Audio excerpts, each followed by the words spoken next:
What is the RCE vulnerability? The RCE vulnerability is considered one of the most dangerous types of vulnerabilities known, and the RCE vulnerability is an abbreviation for remote code execution.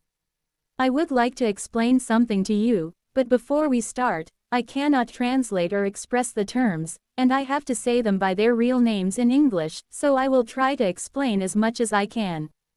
This type of vulnerabilities does not affect websites, but it extends to operating systems and applications, whether on Android or iOS. You will not be able to discover this type of vulnerabilities unless you have good knowledge of the programming language that was used in the application or website on which you will conduct a penetration test, because the RCE vulnerability is not like other vulnerabilities that you can encounter and deal with.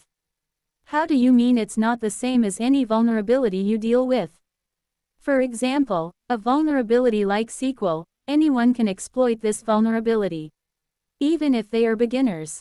Yes, it may be a bit difficult, but a beginner can exploit it. This is the exact opposite of the RCE vulnerability that we have today.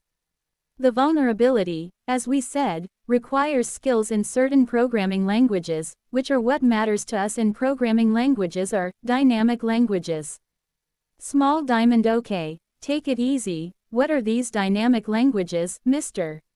Mustafa? These dynamic languages are like JavaScript, ASP, PHP. For example, you will find that the JavaScript language does the same work of the PHP language, to the point that programming experts say that the JavaScript language is the language of the future. So how does the RCE vulnerability happen? The RCE vulnerability occurs for two reasons. 1. The first mistake is caused by the programmer. 2. The second reason is sometimes due to the programming language.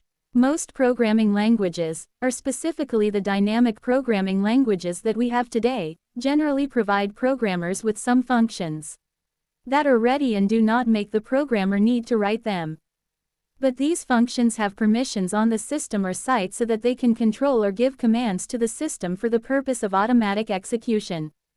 We talked above that sometimes the vulnerability results from an error in programming languages.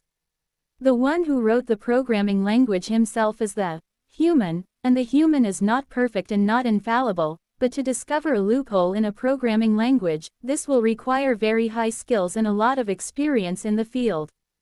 That's it. This was a near literal simplification of the RCE loophole.